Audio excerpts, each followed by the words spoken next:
So, good morning, students. Here again, I am Dr. Navneet Khanna. So, in the last lecture, we discussed about the graphical method of linear programming, and in that, we took a problem, a live problem related to IIT Gandhinagar workshop, and the problem was that we had a carpentry shop of IIT Gandhinagar which uses wood and labor to produce tables and chairs. So unit profit for table is rupees 6 and the unit profit for chairs, which they were expecting to earn, was rupees 8, and there were 300 board feet of wood available and 110 hours of labor available, and it took 30 board feet and 5 hours to make a table and 20 board feet and 10 hours to make a chair. And carpentry shop was aiming to maximize the profit, right? So what we did, we first translated this verbal information into a tabular manner, right?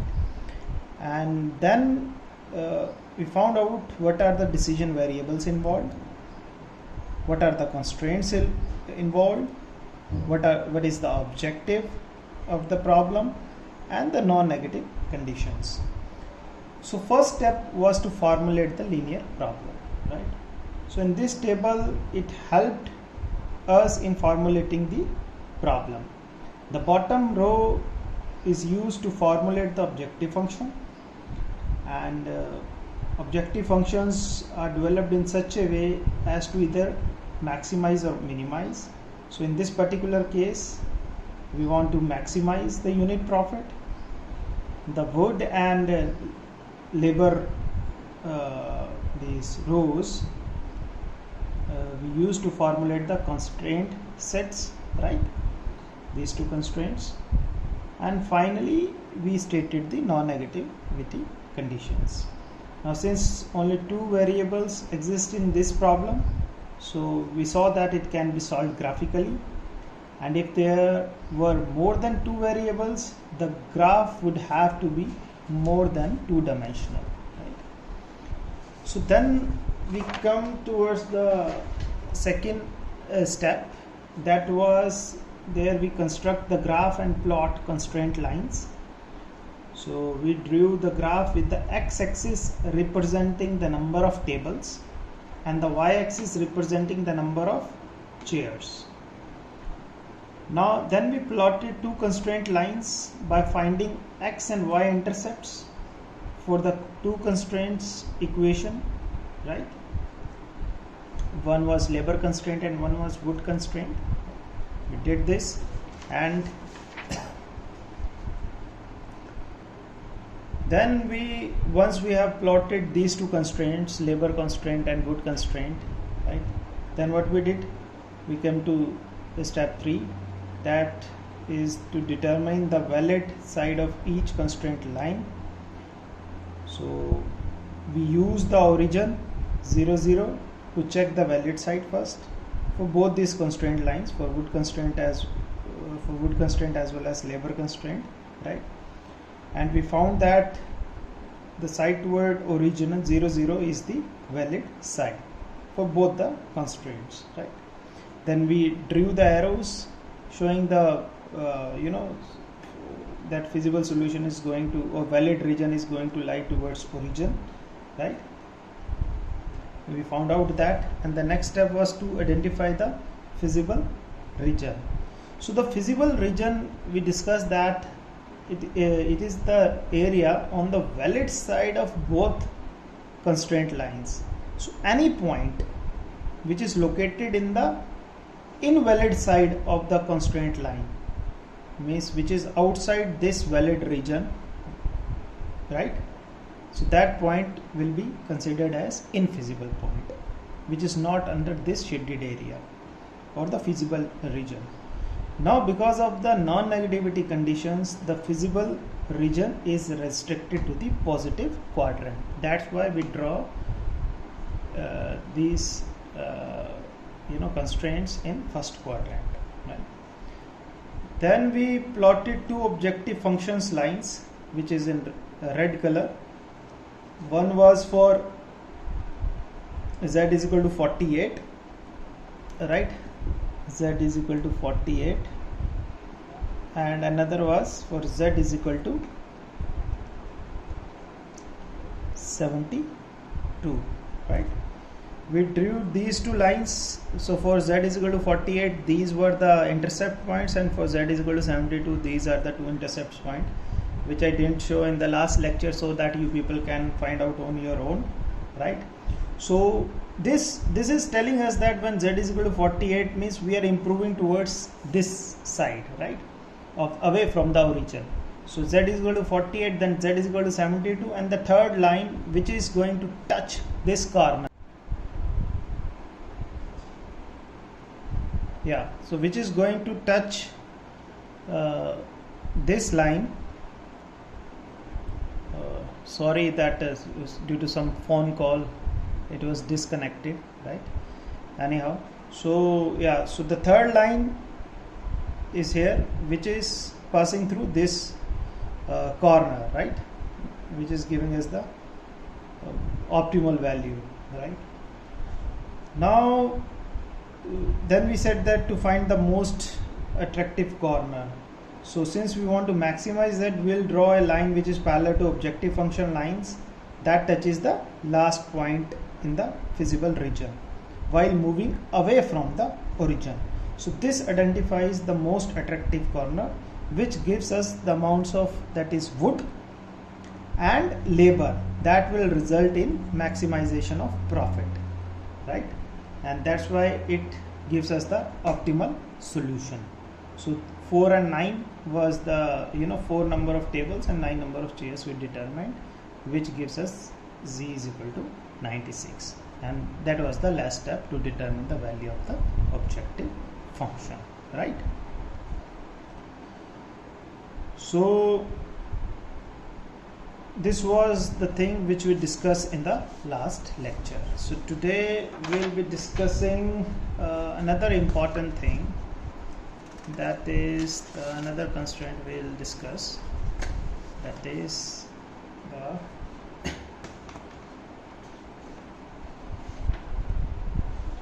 we'll discuss about the few more different kinds of constraints, and I should say that other types of constraints. And the first one is the mixture constraint, which we will discuss today.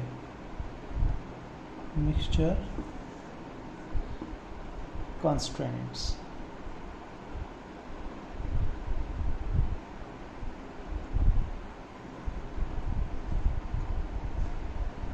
Yeah. So this is a constraint line that passes through the origin, right?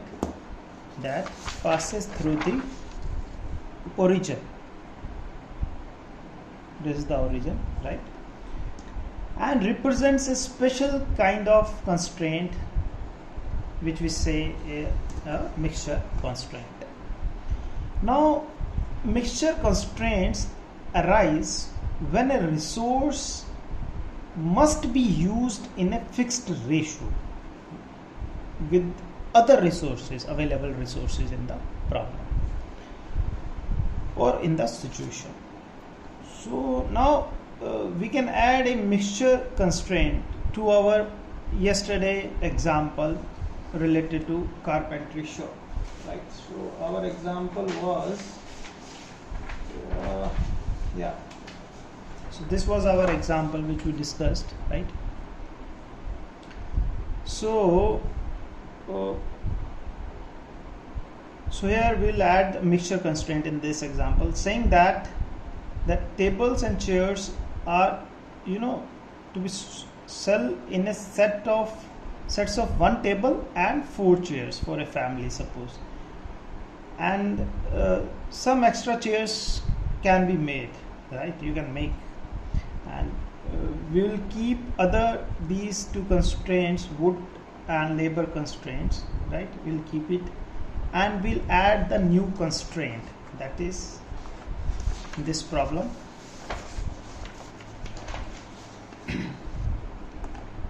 right? So the new constraint is 4x1, that is, which is less than or equal to x. Yes, so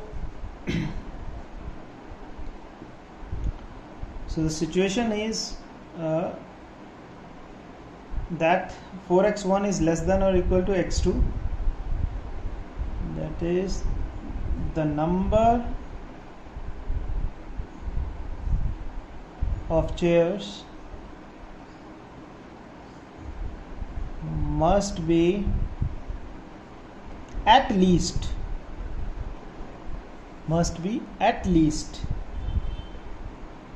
4 times the number of tables, right? So this is the new constraint, right, which we are adding in our previous two constraints, right? Due to certain phone calls, this time it is again disconnected, so sorry for that. So this particular video you will be having small 3 videos. So anyhow, I'll try to club these 3 videos. Let's see. Yeah, now to find the x and y intercepts of this new constraint, right, first we need to move all the variables to the left side of this inequality. So then our equation will become 4x1 minus x2, which is lesser than or equal to 0, right? Is you would shak? No, right? So now we'll rewrite this inequality as an equality as we did in the previous lecture, and we'll solve to obtain the intercepts. So this we can write now 4x1 minus x2 as an equation, right? So when x1 is equal to 0, then x2 will become 0, right? So when x1 is equal to 0, then your x2 is also 0.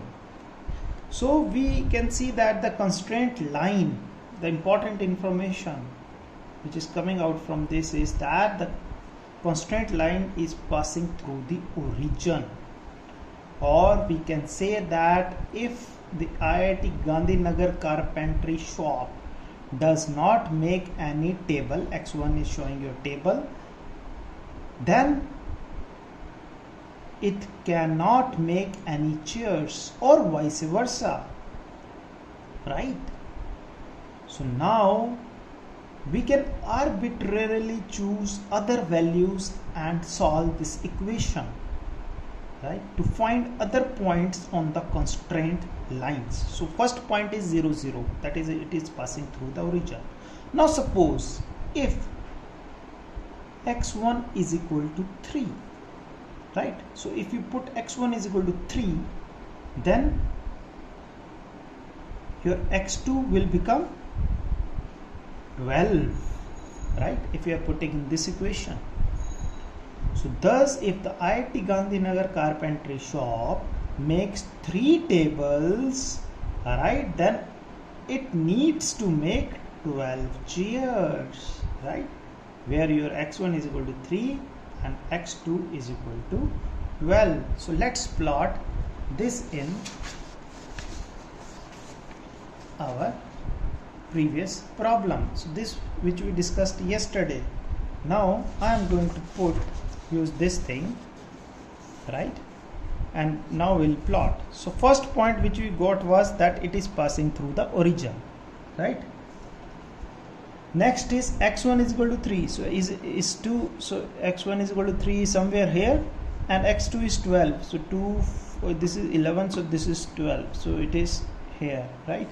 So we can plot it easily.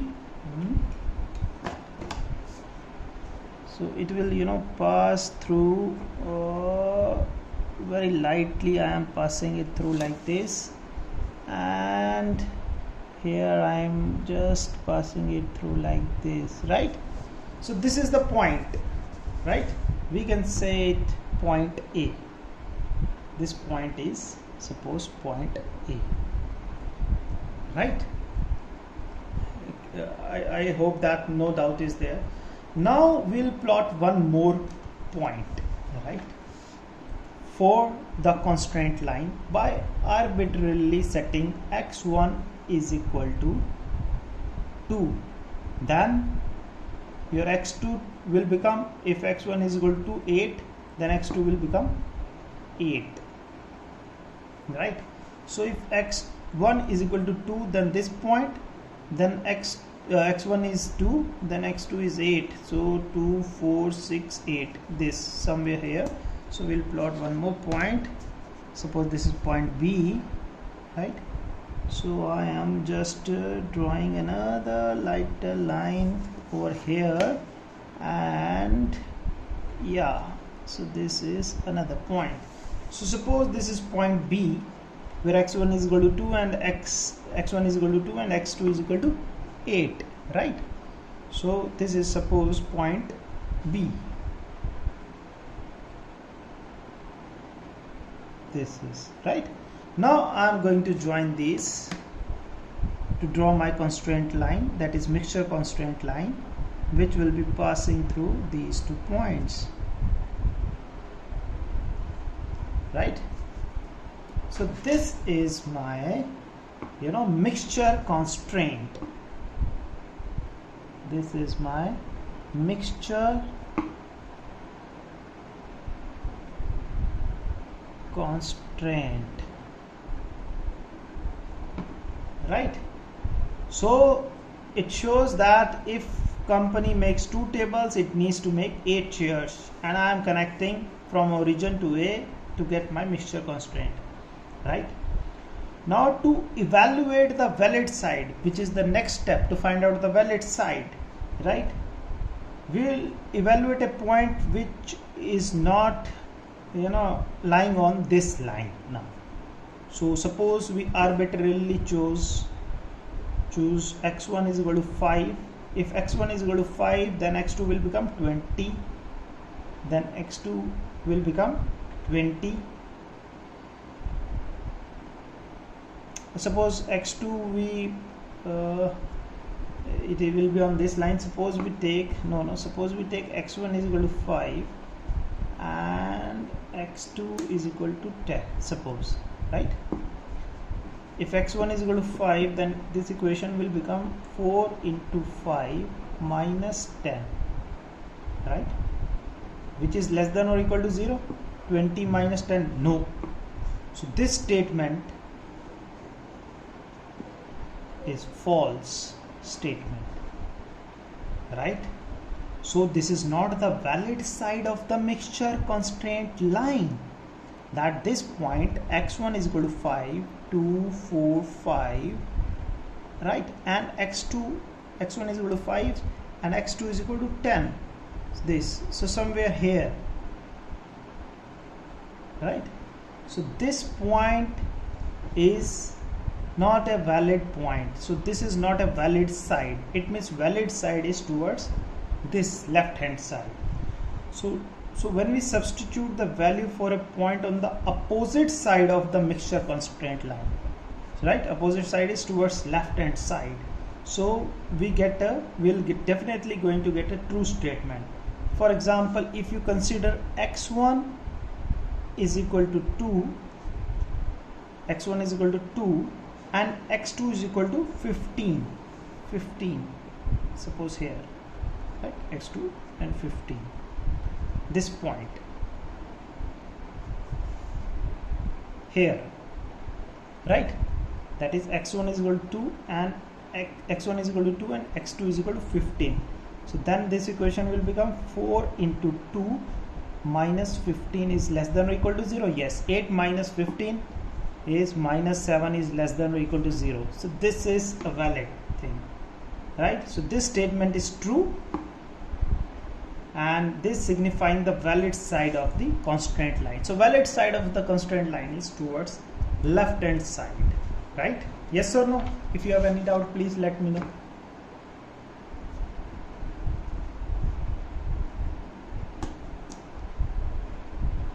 Okay, so you can say that the boundary of the feasible region is defined by, if you see this, right, is defined by the mixture constraint, right, and the labor constraint, right. So this is the mixture constraint,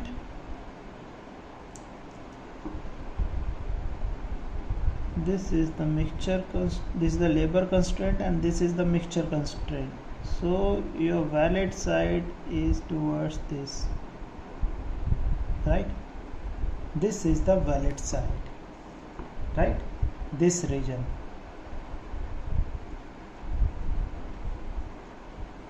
This region is the, is the boundary. This is the boundary of the feasible region, right, and it is defined by the mixture constraint line and the mixture constraint line and the labor constraint line. So as before, we plot two objective function lines in the previous example, right, to determine the direction of increase of objective function. Now let's again draw a line parallel to the two objective function lines that touches the last point in the feasible region. So last point is this point C, right, intersection of mixture constraint and labor constraint, right. This is the last point in the feasible region that is going in the direction of increasing value. So the most attractive corner lines at the intersection of the mixture constraint and the labor constraint lines, right. So now next step is to simultaneously solve the mixture and labor constraint equations, right. So let's solve this. So we are having this labor constraint line which we discussed yesterday, that is 5x1 plus 10x2 less than or equal to 110, right, and labor constraint line is already given to us. So it will become, first we will write down the labor constraint line, which is 5x1 plus 10x2, which is equal to 110. This is the labor constraint,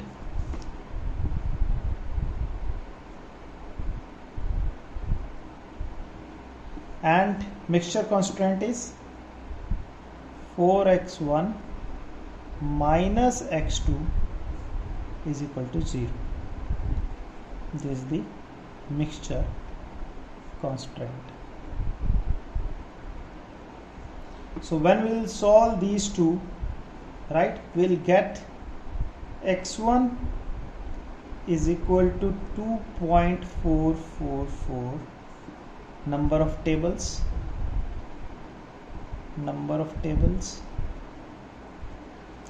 right, and we'll put this x1 value in any of these constraint lines, we'll get value of x2, which is coming 9.777, that is number of chairs, right. So this solving of two constraint equations gives us or results in a non-integer solution, and we'll discuss non-integer solutions later on in our course. But meanwhile, we can view that the 0.44 tables and 0.777 chairs, it shows that work is in progress, right, because we cannot produce 2.44 number of tables and 9. It means work is in progress. And from observing this graph, we see that wood constraint line, which is red in color, green color is showing the labor constraint, and red color is showing the wood constraint, and blue color is showing the mixture constraint, right. So here you can see that the wood constraint line does not border the feasible region. It is not touching the feasible region. So what does it indicate? This indicates that some wood some wood was not used in the optimal solution, and the unused wood can be calculated by putting the value of x1 and x2 in the wood constraint, right? So wood constraint is 30x1, so x1 here is 2.444, right? So we'll put here these values, right? So it will be suppose I am putting over here, it will be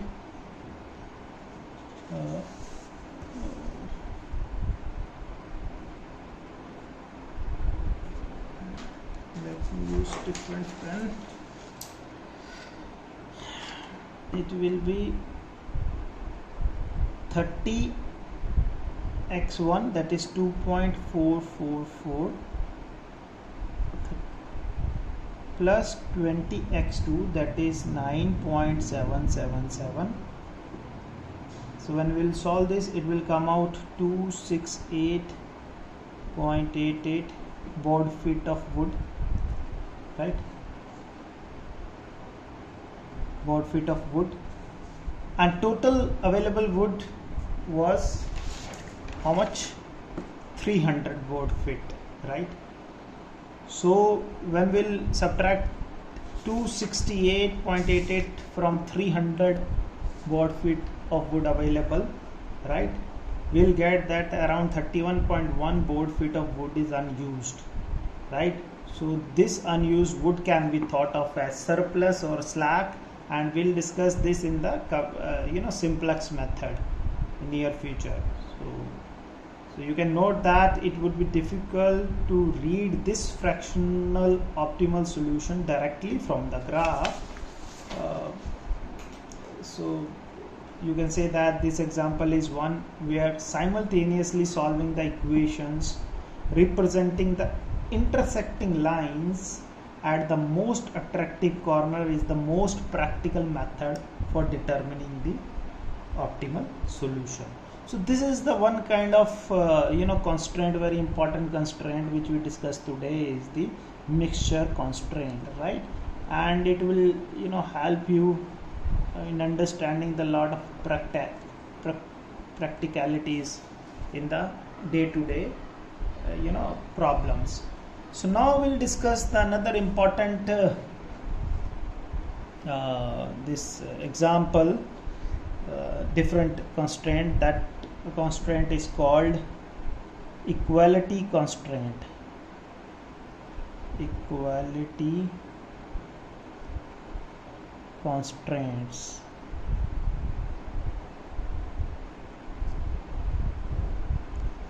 Right. So now the constraints can take the form of an equality. So till now whatever constraints we discuss, all were having inequality, but sometimes it may happen that the constraints have taken the form of equality. For example, in our this previous example of IIT Gandhinagar workshop, carpentry shop, right, that this carpentry shop may decide to sell all of its tables and chairs in sets, that one table and 4 chairs. That's all. You cannot produce more chairs, as we have given flexibility in the mixture constraint, right? So in this particular situation, we'll be having a new type of constraint available to us, right? That is the equality constraint.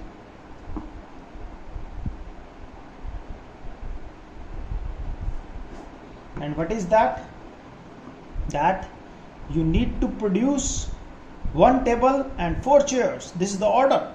Then 4x1 will be equal to x2, or you can say 4x1 minus x2 is equal to 0. Now in this case, what will happen in this particular situation? If this is the situation that 4x1 minus x2 is equal to 0, then there is no valid side of the mixture line. But it means that valid points will lie exactly on the constraint line, that is from suppose O to A, right? All the valid points will lie only on this line. So the feasible region consists of the segment of the constraint line that meets the conditions of the other constraints. That is, you can say the part of the equality constraint line from the origin 0 0 to the point where the equality constraint line meets the green color label constraint line. So from O, this is the O point, from O to C, right? This is the feasible region for in the case of equality constraint, right? So this is a special constraint that causes all valid points to lie exactly on the constraint line. This is the beauty of this constraint line, right?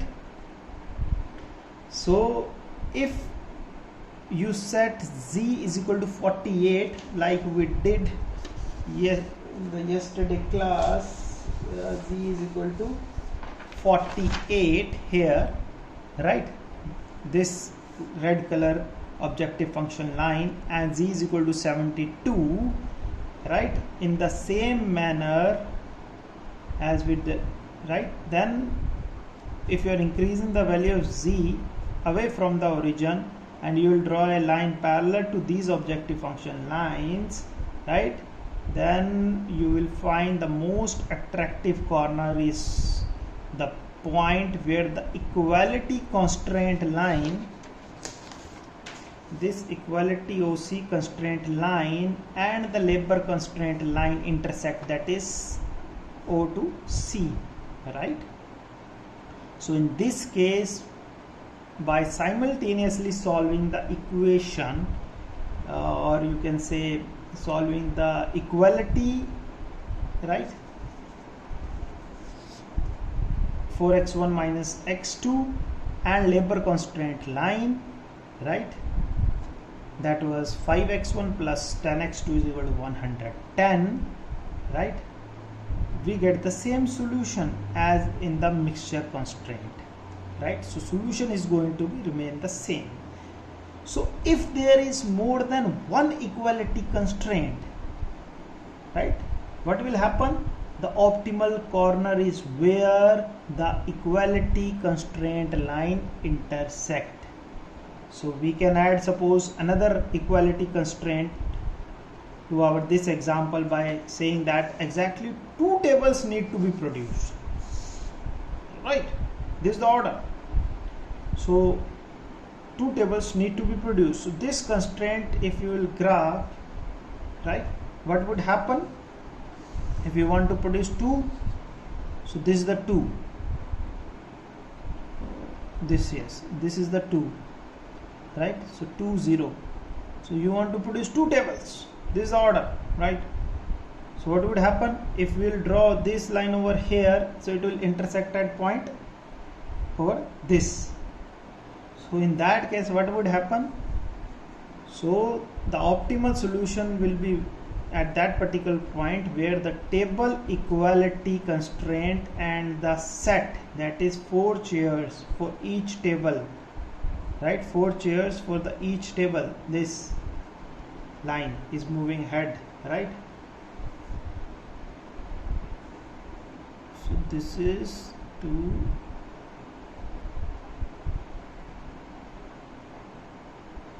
so this is the 2 actually, yeah.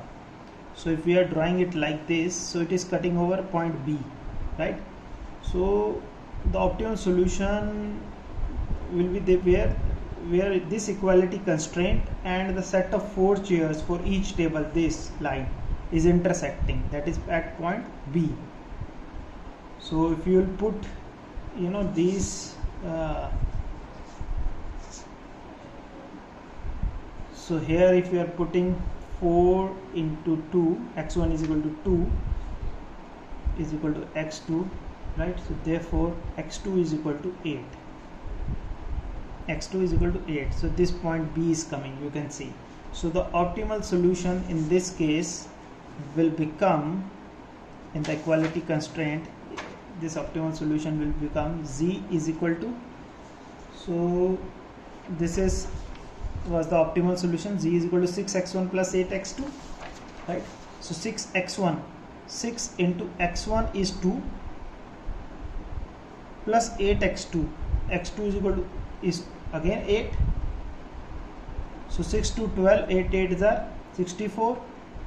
So z will become 76 rupees. 76 unit profit will be earned in that particular case, right? So this is the situation. So this is all about the mixture constraints and equality constraints. So suppose there is another situation. Suppose there is another situation, right? And the situation is like this. Okay, another type of constraint we discuss first, that is the multiple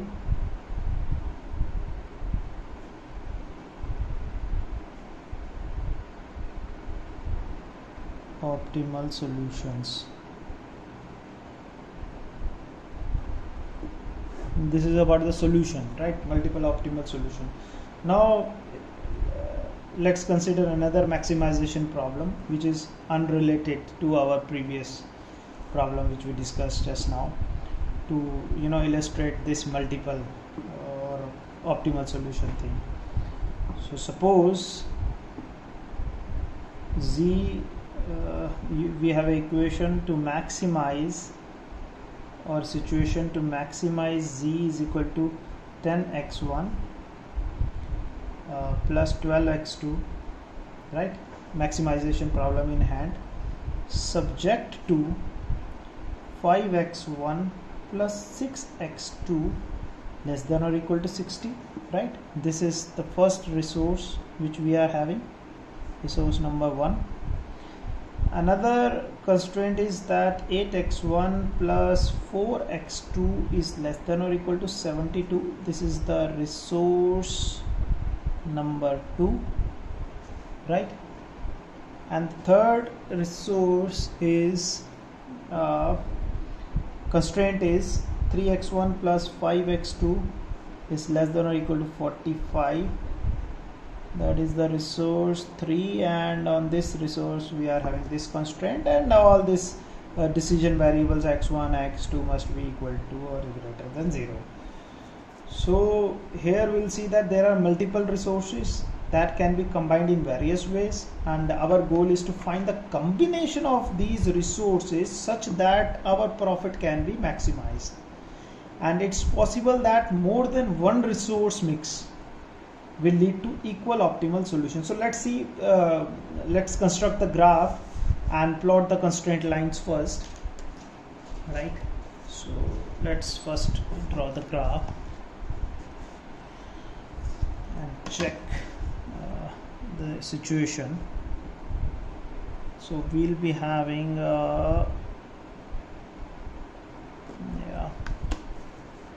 let's see how we can get the multiple optimal solutions, right? So suppose this is your x1 and this is your x2, right? Now we are having resource 1, resource 2. So resource 1, so we'll find out the intercepts first. So for resource 1, intercept will be 12, x1 is equal to 12. So let me check over here. Yeah, because graph must be accurate. So 2, 4, 6, 8, 10, 12, 14 suppose, and here also we take 2, 4, 6, 8, 10, 12 suppose, right? Or more than that also. 2, 4, 6, 8, 10, 12, 14, 16 suppose, right? So x1 is 12, 2, 4, 6, 8, 10, 12. So this is your 12, 0, right? And 6, 10, 2, 4, 6, 8, 10. So 0, 10. So this is resource 1. So let's join to get the constraint line of resource 1 available to us. So this is the resource number 1. Now resource number 2. For that, let me change the pen color. Yeah, so resource 2, 8, 9. So 2, 4, 6, 8, 9. 9 will somewhere here. 9, 0. And 4, this will be 1, 8, 18. So 10, 12, it will be somewhere here. 0, 18. Yeah. So for resource 2, this will be my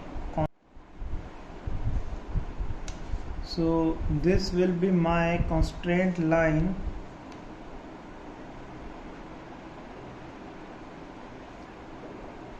Right, for resource 2.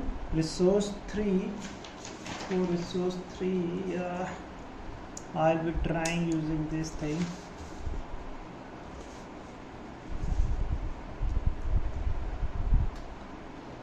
So 3x1, 15x1 is equal to 15. So 12, 14, 16. So somewhere here, that will be 15, 0.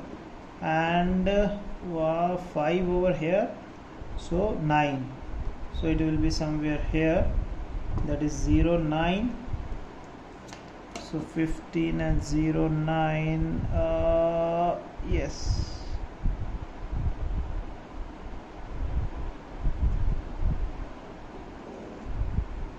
Yeah, so this is my resource number 3, right? Now second step, once we have this now we need to find out the physical region first. So you can put values over here. 0, so 0 is less than 60, 0 is less than 72, 0 is 45, less than or equal to 45. It means all the valid side is towards the origin. 0, 0, right? So once this is finalized from our end, now we need to, so it means that the valid region is this. This is the valid region, right? This is the valid region.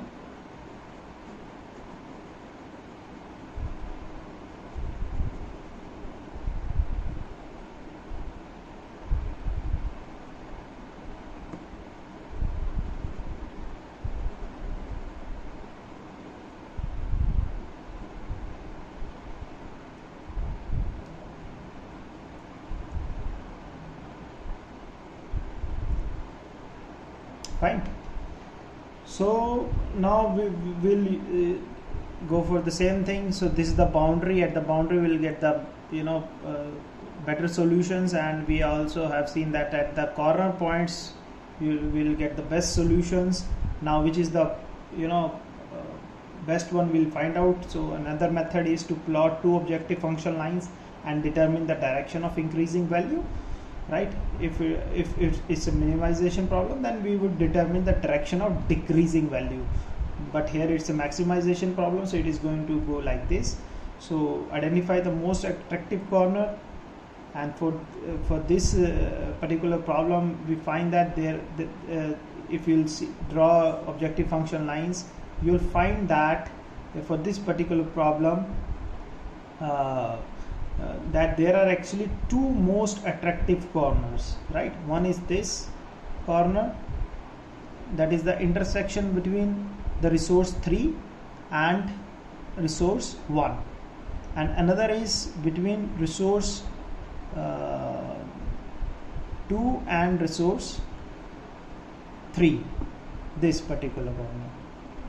So at these two particular corners we found that these are the two most attractive corners where resource 1's constraint line intersect resource 2 constraint line, and where resource 1 constraint line intersect resource 3 constraint line. So one is having intersection with 3, and another is one is having intersection with 2, right? Now we need to solve the equations, right? So by solving the equation, you will find that, suppose first resource between resource 1 and resource 2. So resource 1, you can see that it is 5x1 plus 6x2 is equal to 60, that is resource 1, and second is resource 2, 8x1 plus 4x2 is equal to 72. So when you will solve both these equations, that is resource 1 and resource number 2, you will get the values. X1 is equal to 6.86 and X2 is equal to 4.29, right? So these two values you will get when you will solve this, and when you will put these two values in the objective function, so it will become z is equal to 10 into 6.86 plus 12 into 4.29. this will give you z is equal to 120, right? Now we'll solve resource 1 with respect to resource 2. So resource 1 is same, 5x1 plus 6x2 is equal to 60, right? And resource 3 is 3x1 plus 5x2 is equal to 45. So when you will solve both these equations, you will get x1 is equal to 4.29, and by putting x1 in any of this equation, we'll get x2 is equal to 6.425. So now we'll put these two values in the objective function. We'll get 10 into 4.29 plus 12 into 6.425. this will again give us 125.